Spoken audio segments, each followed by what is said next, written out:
Bienvenue sur CivilNet. Mon invitée est Jeanne Barcerian, élue maire de Strasbourg le 4 juillet. Elle est membre du parti Europe Écologie Les Verts et donc le premier maire écolo de Strasbourg. Et puis aussi, comme son nom de famille l'indique, Jeanne Barcerian est française mais aussi arménienne du côté de son père. Բարև Jeanne Barcerian, Jeanne. Բարև ձեզ. Ինչպես եք? Լավ եմ, շատ լավ եմ. Voilà, merci de nous avoir rejoints par visioconférence. Donc, depuis votre fief de Strasbourg, en fait. Donc, on revient sur votre élection. C'est une élection que beaucoup qualifient d'historique pour diverses raisons. Donc, la première avant tout parce que vous êtes le premier candidat écolo qui a été élu au poste de maire à Strasbourg. Puis, certains aiment à rappeler que vous êtes une élue au féminin.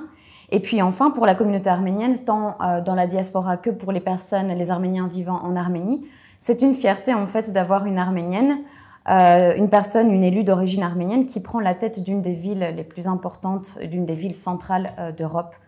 Qu'est-ce que cela vous fait d'être comme ça mis sous les feux des projecteurs en tant qu'élue écolo, élue femme et puis d'origine arménienne? C'est sûr que c'est un grand honneur de pouvoir occuper cette fonction de maire de Strasbourg.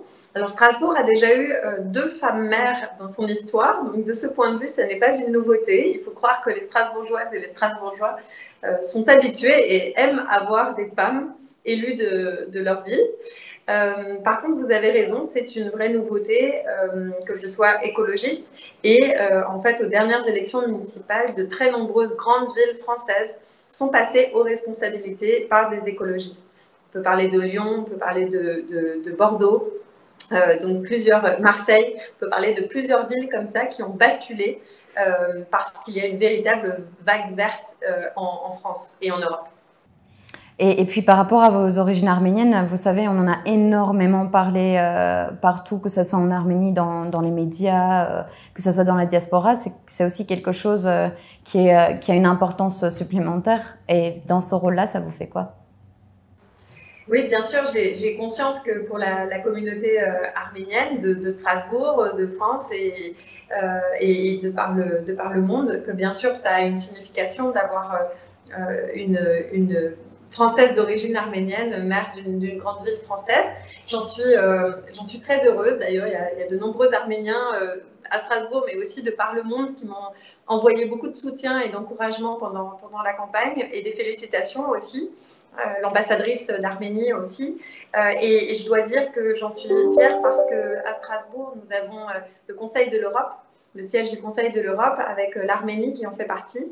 Et donc, je suis très heureuse de pouvoir effectivement travailler avec l'ensemble des pays. Et puis, pour moi, c'est une signification, j'allais dire, personnelle et intime qui fait écho à mes racines familiales. Donc, c'est évidemment un grand plaisir. Justement, on va revenir là-dessus. Donc, vous êtes l'arrière-petite-fille de Perçui Barcerian, qui fut l'une des 3 femmes élues au Parlement durant la Première République d'Arménie en 1918. Et puis, dans la diaspora, l'identité arménienne et puis la mémoire familiale, ça a une importance très particulière. Donc, qu'est-ce que vous savez de votre arrière-grand-mère? Qu'est-ce qu'on vous a raconté? Et puis, est-ce qu'il y a cette compréhension de la symbolique qu'elle représente? Elle a occupé une place importante dans l'histoire. Elle a marqué l'histoire politique arménienne en quelque sorte. Et puis, quelques générations plus tard, en quelque sorte, vous suivez un chemin similaire, différent, mais tout de même, il y a des similarités. Ça vous fait quoi d'avoir ce rapport avec votre arrière-grand-mère? Je dois vous dire que, en fait, c'est il y a quelques années, avant mes 30 ans, donc vers 2009-2010, que j'ai vraiment ressenti le besoin profond de renouer les liens avec mes racines arméniennes. J'avais grandi, bien sûr, avec un nom arménien, mais sans bien connaître ni la culture, ni la langue, ni la République d'Arménie. Et j'ai ressenti le besoin d'aller à la rencontre de ces racines et aussi à la rencontre de mon histoire familiale. C'est là que j'ai découvert effectivement toute l'histoire de mes arrière-grands-parents. Vous citez bien sûr Berjuhi, qui est d'ailleurs l'auteur d'un livre Jour de cendre à Istanbul. Et puis mon arrière-grand-père, Sarkis Balserian, qui en fait était l'un des premiers à avoir été arrêté dans la nuit du 24 avril 1915 à Istanbul avant d'être déporté. Donc bien sûr, j'ai renoué avec avec cette histoire familiale qui correspond plus largement à une histoire, j'allais dire, à une tragédie mondiale. Et j'ai bien conscience, bien sûr, à partir du moment où on porte un nom arménien, on a bien conscience aussi d'être, j'allais dire, dépositaire de cette histoire, de ces douleurs, mais aussi, vous avez raison de le dire, de cette fierté de ces personnes qui se sont mobilisées. Berdjouri, dans son histoire, s'est mobilisé pour sauver des enfants arméniens à Istanbul pour leur venir en aide et leur permettre de survivre. Je n'oublie pas cette histoire, comme je n'oublie pas le fait qu'elle ait été effectivement membre du Parlement.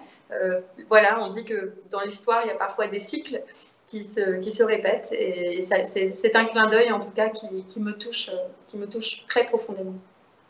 Justement, en parlant de ça, je me suis permise de vous parler en arménien parce que donc dans mes recherches, j'essayais de chercher un petit peu votre biographie, d'en savoir un peu plus sur vous.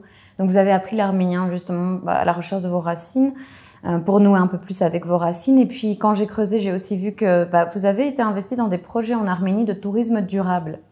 Donc déjà à l'époque, il y a quelques années, vous étiez déjà investi dans tout ce qui touche à l'écologie et au tourisme durable et en Arménie. Est-ce que, j'imagine qu'en tant que maire, vous devez avoir un programme extrêmement lourd et que vous devez être très très occupé, mais est-ce que vous pensez que dans un futur, vous allez poursuivre des projets peut-être en commun avec Strasbourg et l'Arménie ? Oui, pourquoi pas. Effectivement, mon parcours, il est cohérent. Il y a des fils conducteurs. Il y a l'écologie qui a toujours été présente dans mes parcours. Et puis, il y a cette idée de la coopération. J'ai travaillé beaucoup pour la coopération franco-allemande. Et puis, quand j'ai décidé de retrouver mes racines arméniennes, je me suis lancée dans des projets de coopération avec l'Arménie. Comme je vous le disais, aujourd'hui, je suis maire de Strasbourg, qui est capitale européenne, siège du Conseil de l'Europe. Et bien entendu qu'une de mes ambitions, c'est de renforcer l'ensemble des coopérations, notamment avec les pays du Conseil de l'Europe. L'Arménie en fait partie. Et bien évidemment, je souhaite que de bonnes relations s'établissent, et peut-être sur des projets très concrets, peut-être effectivement sur des projets écologiques, sur des projets de développement du territoire, sur la question des énergies renouvelables ou de l'écotourisme. Je suis convaincue qu'il y a de très belles coopérations à créer à l'avenir. Récemment, en Arménie, on parle du lobby turc, en fait. On discute du fait que Erdogan a créé une espèce de groupe de pression contre les activités pour la reconnaissance du génocide. Et puis, à Strasbourg, il y a une très grande communauté aussi issue de Turquie. Est-ce que votre origine a posé problème à un moment donné pour ce lobby et a-t-on essayé de vous freiner dans vos ambitions électorales ? Non, pas du tout. Je ne vais pas vous dire que la campagne n'a pas été violente par certains aspects. Elle l'a été parce que les campagnes politiques le sont généralement, mais ça n'avait rien à voir avec mon origine arménienne. Il y a pu avoir des personnes qui n'étaient pas contentes que je n'ai pas un nom alsacien, mais ça, je dirais, c'est autre chose. Aujourd'hui, je suis maire de Strasbourg, donc je suis maire de toutes les Strasbourgeoises et tous les Strasbourgeois, quelle que soit leur origine, quelle que soit leur culture. Et ce que je prône dans mon projet, c'est bien entendu la non-violence, la lutte contre toute forme de discrimination et la coopération entre tous les peuples pour la paix. Très bien. Et je vais vous poser une question plus sur une déclaration que vous avez faite justement le 4 juillet. Vous avez parlé de la nécessité d'un état d'urgence climatique pour la capitale alsacienne. Qu'est-ce que vous vouliez dire par là? Qu'est-ce que cela signifie exactement pour vous, cet état d'urgence climatique? Où est-ce qu'on en est exactement et de quoi a besoin Strasbourg? Ce que nous disent les scientifiques, c'est que l'urgence est vraiment là et qu'on n'a plus que quelques années pour infléchir la courbe, c'est-à-dire pour limiter la hausse des températures. Et on sait bien, d'ailleurs l'Arménie est également touchée, que l'été, ça peut devenir vraiment insupportable dans certaines régions du monde, dans nos villes européennes également. Strasbourg en fait partie.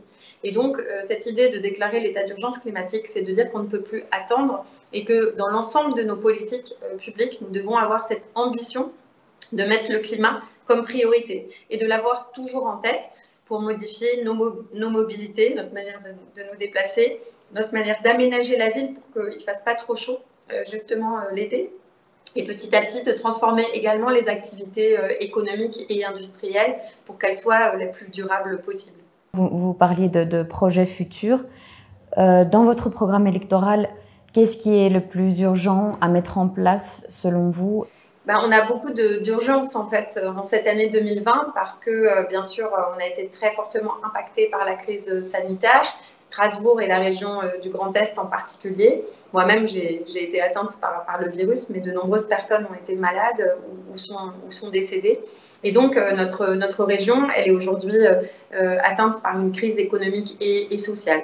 Donc bien sûr les premières mesures doivent permettre de relancer effectivement des activités et de soutenir l'économie locale, de soutenir aussi les personnes les plus vulnérables, des personnes qui se retrouvent aujourd'hui en situation de précarité parce que leur activité s'est arrêtée pendant plusieurs mois. Je parlais du climat. Je souhaite lancer dès maintenant les premières mesures qui permettront de végétaliser et de déminéraliser la ville. Donc on commence tout de suite à faire un diagnostic. Et puis, on a la rentrée scolaire au mois de septembre qu'il faut préparer. Ce sera une rentrée aussi pas comme les autres parce que les élèves n'ont pas pu aller à l'école pendant plusieurs mois. Et un certain nombre d'enfants ont été vraiment très impactés par la suspension des cours et il va falloir leur apporter tout notre soutien et notre attention. Donc l'idée, c'est quoi? C'est pendant votre mandat d'assurer la relève aussi, de convaincre au point que la relève écologique est assurée pour le futur, j'imagine. Oui, tout à fait, c'est ça, c'est que le projet, c'est à la fois de répondre aux besoins des personnes tous les jours, au quotidien, donc vraiment avoir un toit au-dessus de la tête, pouvoir manger sainement, pouvoir respirer un air sain, pouvoir avoir accès à des services publics de qualité, mais c'est aussi de préparer l'avenir. Et donc préparer l'avenir, ça va se faire pendant tout mon mandat avec mon équipe. Heureusement, je ne suis pas seule, j'ai une équipe soudée et très, très compétente qui va justement préparer ces transformations pour le futur. Et donc, moi, ce que j'espère, c'est que dans 6 ans, Strasbourg sera plus verte, sera plus solidaire et qu'on aura aussi redonné envie de participer à la vie démocratique aux habitants. Merci beaucoup de nous avoir accordé du temps. Je sais que vous êtes très, très occupés, donc je vous remercie pour ça. Merci à vous, c'était un vrai plaisir. Partagé. Merci d'être resté avec nous et puis continuez à suivre Civilnet.